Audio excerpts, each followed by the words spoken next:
Hello students और BA first semester economics में आज हमारा टॉपिक है बजट लाइन और प्राइस लाइन, यानी कि बजट रेखा या कीमत रेखा।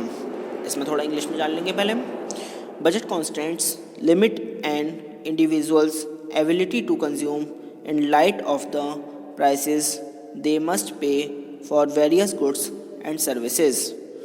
Budget line or price line shows all possible combinations of two goods that the consumer can buy if he spends the whole of his given sum of money on his purchases at the given prices। मतलब कोई उपभोक्ता दो वस्तुओं के किन किन संयोगों को खरीद सकता है, यह उसकी मौद्रिक आय और दोनों वस्तुओं पर निर्भर करता है। आइए इसकी डेफिनेशन जानते हैं। अब आती है डेफिनेशन ऑफ प्राइस लाइन और बजट लाइन, मतलब कीमत रेखा या बजट रेखा की परिभाषाएं। According to Ferguson, the price line shows the combinations of goods that can be purchased if the entire money income is spent. मतलब फर्गूसन के अनुसार कीमत रेखा वह रेखा है जो वस्तुओं के उन संयोगों को प्रकट करती है जिन्हें सारी मौद्रिक आय को खर्च करके खरीदा जा सकता है। अर्थात कीमत रेखा दो वस्तुओं के उन विभिन्न संयोगों को व्यक्त करती है जो उपभोक्ता अपनी दी हुई आय एवं वस्तुओं की वर्तमान कीमत के आधार पर खरीद सकता है। आगे देखिए।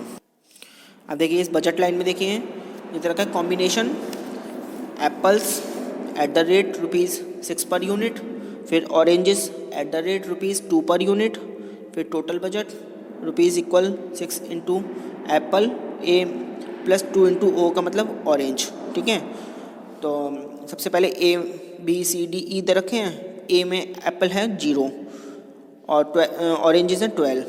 तो अगर हम 6 की 0 से मल्टीप्लाई करेंगे, ऊपर लग रहा है ना फार्मूला टोटल बजट में, तो एप्पल यानी कि 0, 6 मल्टीप्लाई 0 0 प्लस 2 मल्टीप्लाई 12 तो 24, 0 प्लस 24 यानी कि 24। टोटल बजट ए के सामने लिख देंगे 24। फिर बी में लिखेंगे जैसे 1 एप्पल दे रखा है एट द रेट ₹6, तो 6 बन जा 6 हो गया, प्लस 2 ऑरेंजेस कितने 9, 2 मल्टीप्लाई 9, 9 2 जा 18, 18 और 6 24 हो गए, 24 टोटल बजट में। फिर सी में एप्पल हैं आपके 2, 6 मल्टीप्लाई 2, 6 2 जा 12 प्लस ऑरेंजेस हैं 6, 2 मल्टीप्लाई 6 यानी कि 12, 12 प्लस 12 24 हो गया।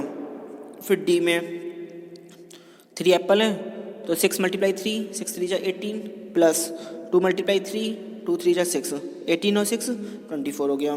फिर ई में 4 एप्पल्स हैं, 4 मल्टीप्लाई 6, 6 4 जा 24 प्लस 2 मल्टीप्लाई 0 तो 24 प्लस 0 यानी 24 हो गया। ठीक है, अब सुनिए ऐसे साइड में डायग्राम दे रखा है या टेन टेबल ऑरेंज एप्पल।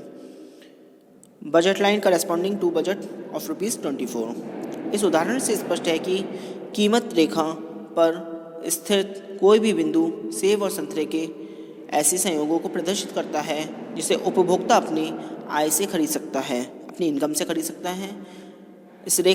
यह रेखा केवल प्राप्य अटेंटिबल संयोगों की रेखा है। सैमुअल्सन ने कीमत रेखा को उपभोग संभावना रेखा कहा है क्योंकि कीमत रेखा से यह पता चलता है कि एक निश्चित कीमत और आय स्तर पर एक उपभोक्ता के लिए दोनों वस्तुओं की कितनी मात्रा का उपभोग संभव है। स्ट्रगलर ने कीमत रेखा को बजट रेखा कहा है, जो कि कीमत रेखा संतरों की ओपी तथा सेब की ओक्यू मात्रा से बनती है। इसलिए कीमत रेखा का ढाल या झुकाव उसके द्वारा प्रकट की गई दोनों वस्तुओं सेब तथा संतरों की कीमतों के अनुपात से प्रदर्शित होता है। मतलब कीमत रेखा का ढाल स्लोप इक्वल होता है delta orange upon delta Apple, equal हो गया -3/1 यानी कि इक्वल माइनस पर एप्पल अपॉन पर ऑरेंजेस। आगे सुनिए। मतलब the slope of is the negative of the ratio of the prices of the two goods. The slope indicates the rate at which the two goods can be substituted without changing the amount of money spent.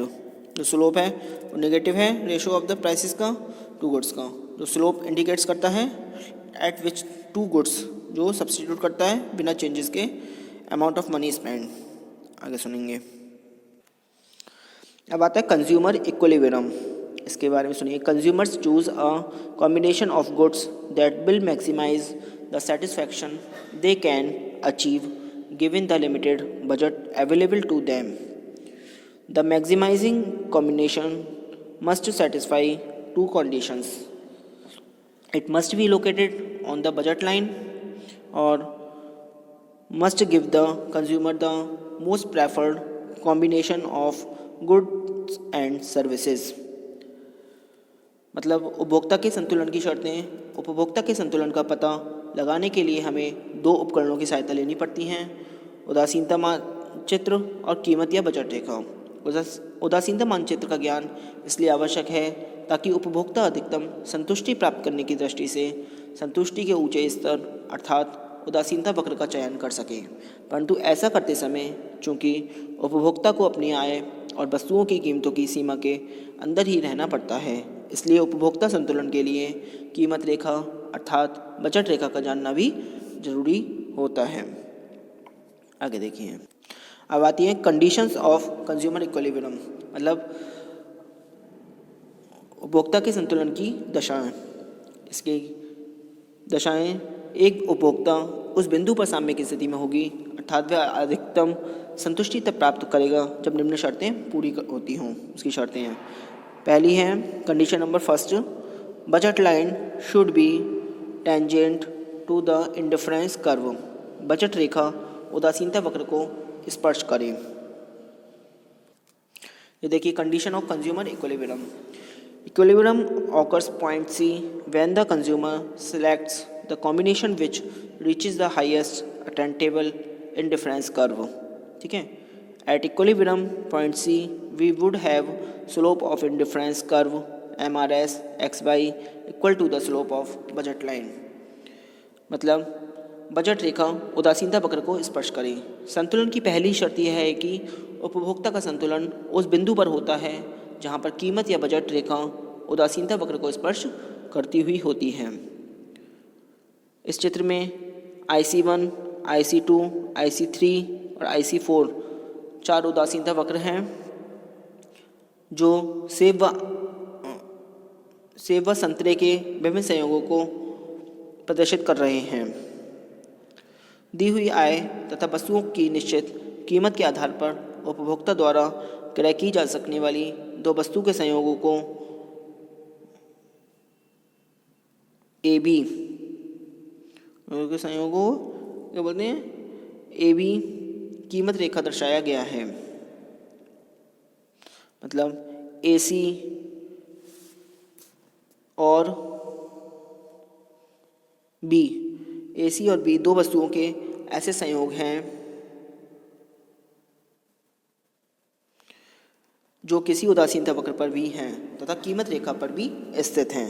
उपभोक्ता को चारों में से किसी एक संयोग का चुनाव करना होगा। वह स्पष्ट रूप से C संयोग का चुनाव करेगा क्योंकि यह IC2 पर स्थित है, जबकि A और C दोनों ही, जबकि A और B दोनों ही IC1 पर स्थित हैं। IC1 की तुलना में IC2 संतुष्टि का ऊंचा स्तर प्रदर्शित करता है। उपभोक्ता चाहते हुए भी बिंदु पर साम्य स्थापित नहीं करता क्योंकि यह कीमत रेखा से परे है। आगे सुनिए। अब आती है condition number 2, conditions of consumer equilibrium, यानी कि indifference curve must be convex to the origin. संतुलन के बिंदु पर उदासीनता वक्र मूल बिंदु की ओर उन्नतोत्तर होना चाहिए। इसमें सुनिए।